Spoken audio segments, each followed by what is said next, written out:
Hello, this is BV Aishan1. I still remain association of the Peters.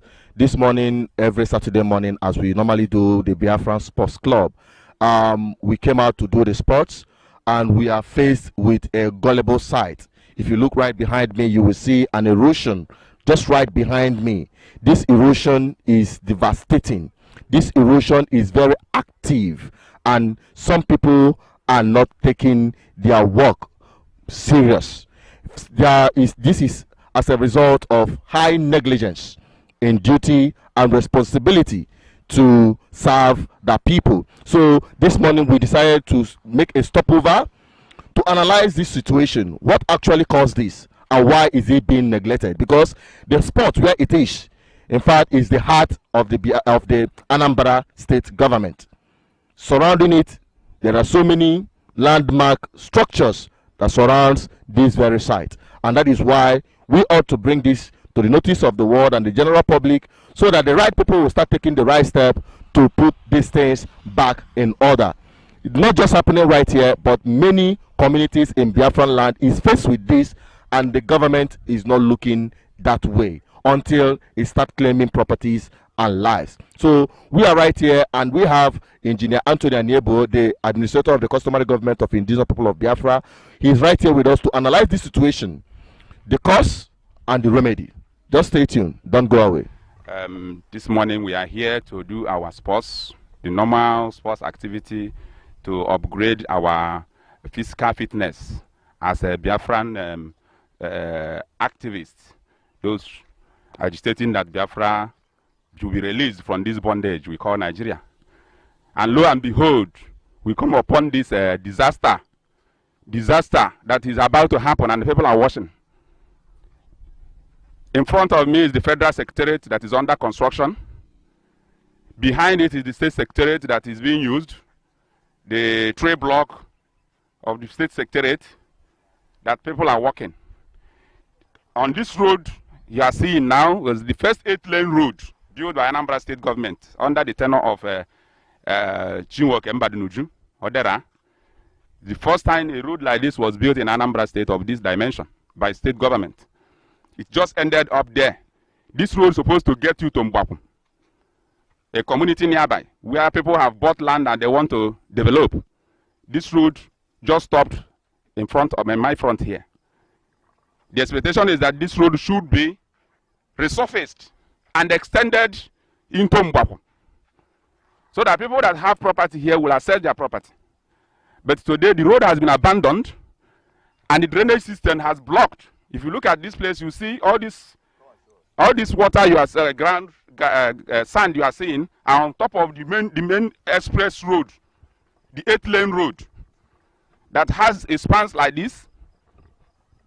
So the blockage of the drains that led to the water, the flooding of this road, now caused water to do what? To overflow.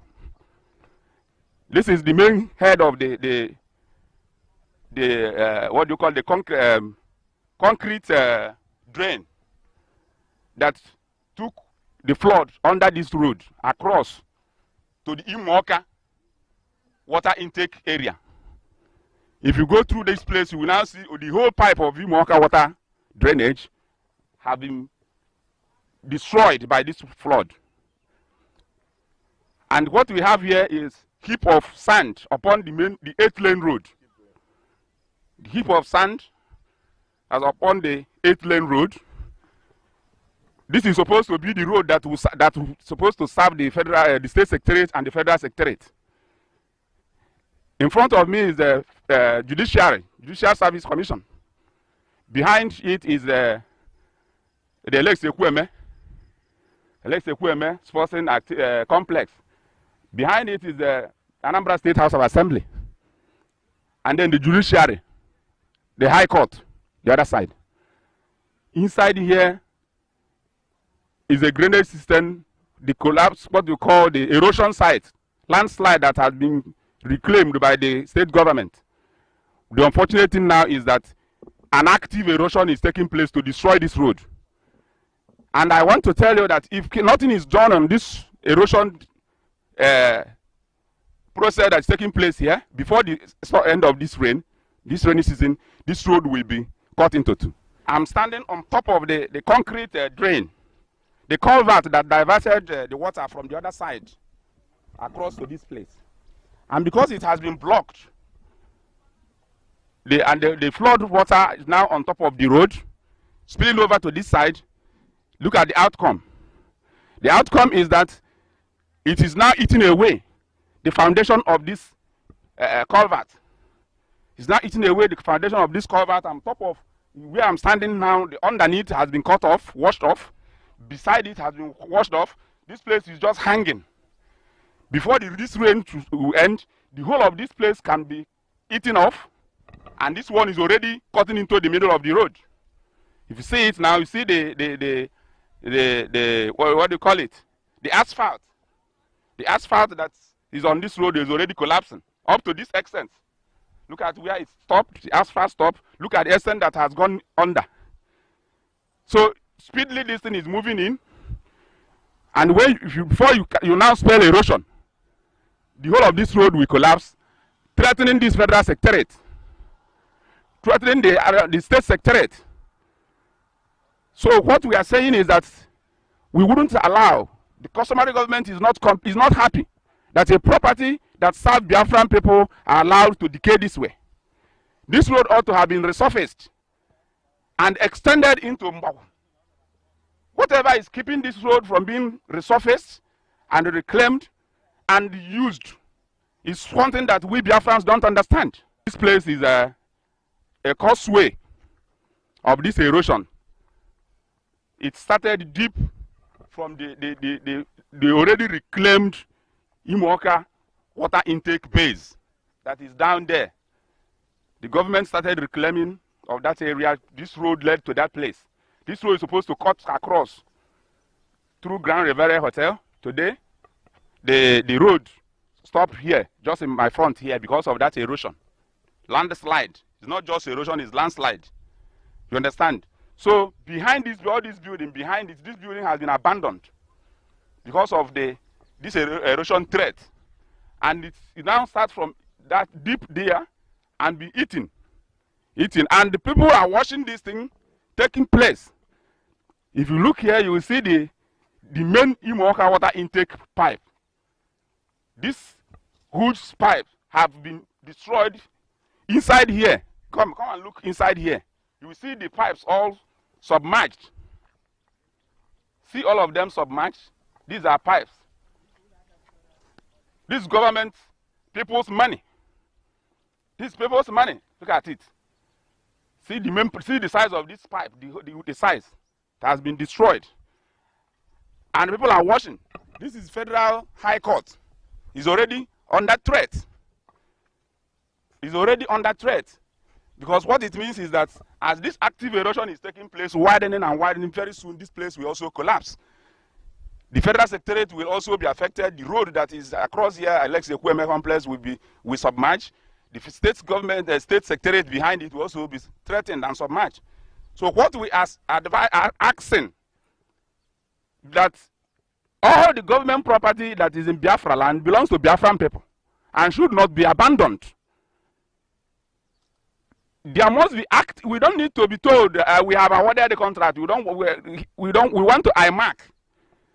The concept of earmarking is gone. Period. Now we want is earmarking. Let's work start immediately.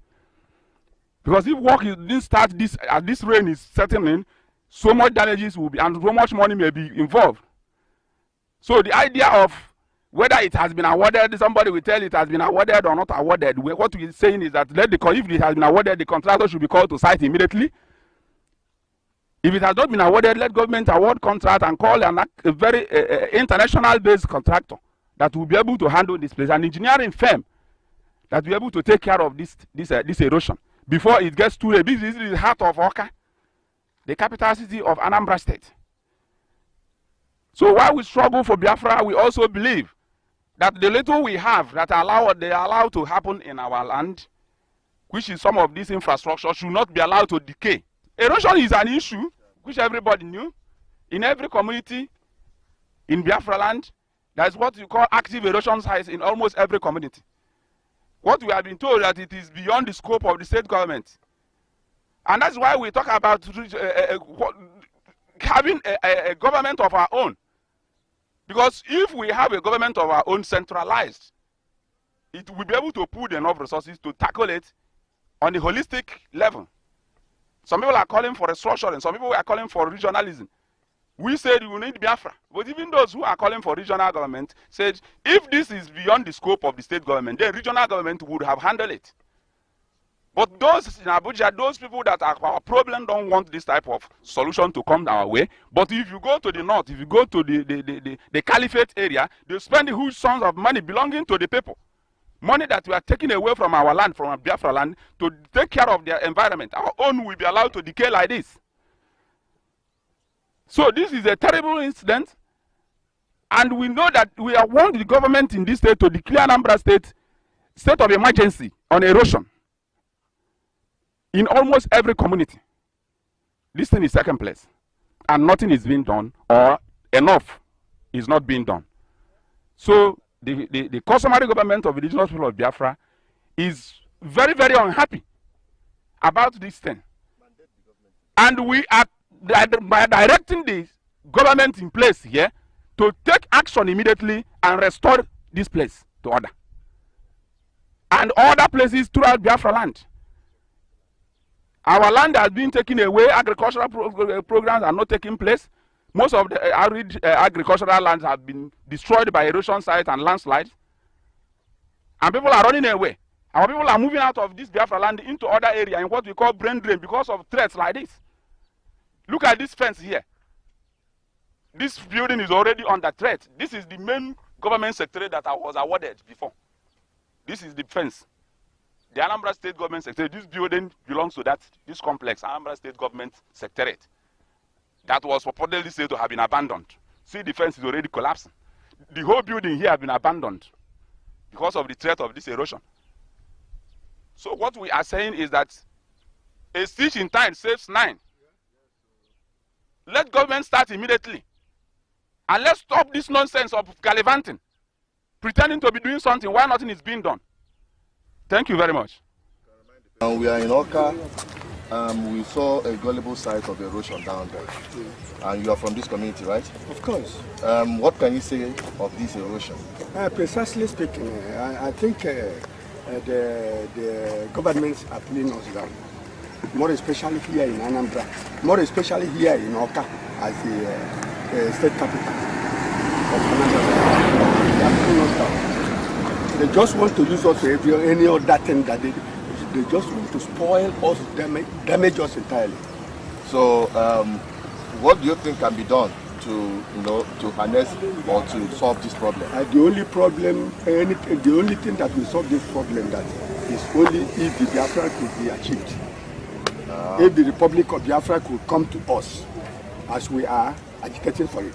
Okay, do you think that now that the Biafran people are agitating, it is on the top gear, do you think that if they go into government in Biafran land, do you think that could be changed before the actual Biafra independence could happen?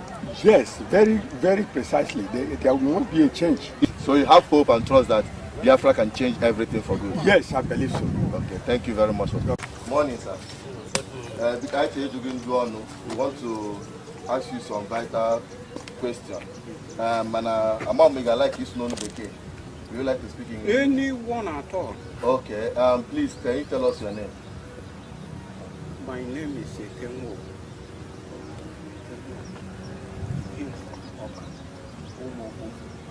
What are your major challenges doing farming here in Oka, Anambra State, especially looking at this erosion ravaging the farmland around you?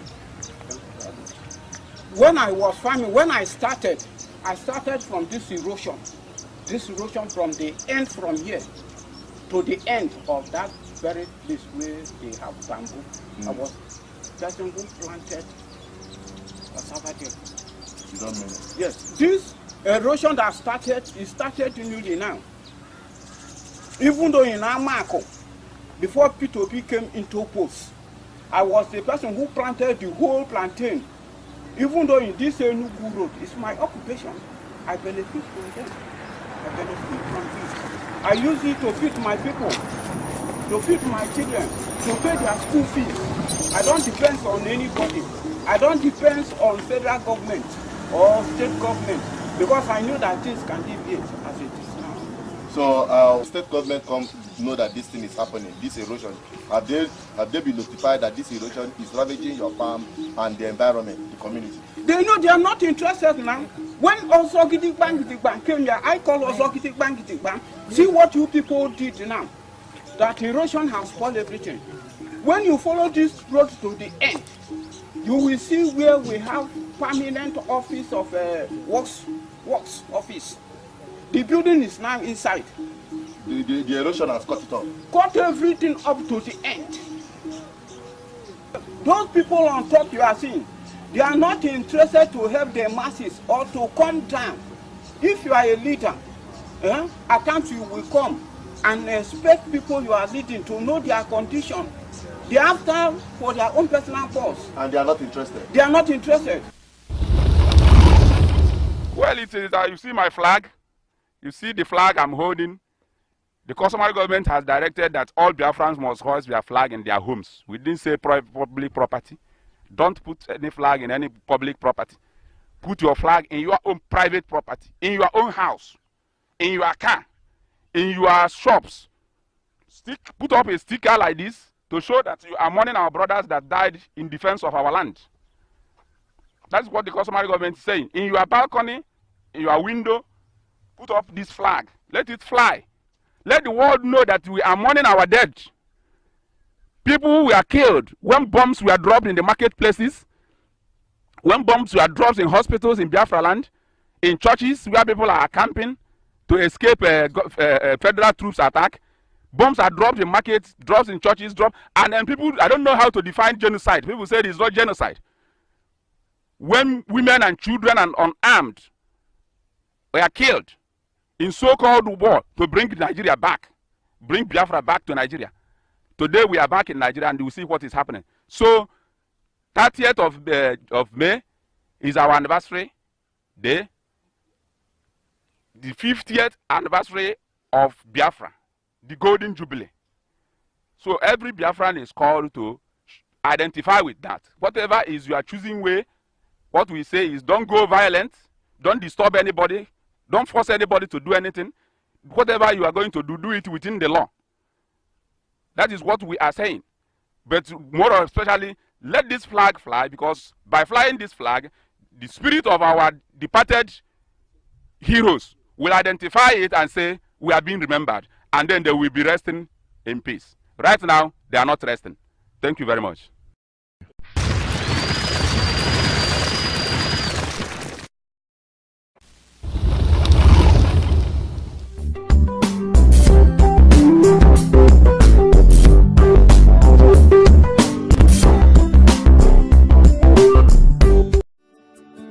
Welcome to Forstview Luxury Hotel. At Forstview Luxury Hotel, we offer excellent service. Our rooms have all the necessary facilities to make your stay comfortable and memorable. You will also have access to internet service, breakfast, 24-hour power supply, full air condition, free international calls, free tire pumping service, and free car battery charge. So what are you waiting for? Quickly visit Forstview Luxury Hotel. We are located at number 1 Adeline Mishile off Raji Rasaki Road, First Estate, Amuwo, Odofin Festac, Lagos. For more information or reservation, please call us on 08075787135 or 08099900601. You can also take advantage of our online ongoing promo at www.forceviewhotel.com to make your reservation and payment for your favorite room, which attracts a discount rate. Please note, rooms are reserved based on first come, first serve. Forstview Luxury Hotel. Experience the home of comfort. They come.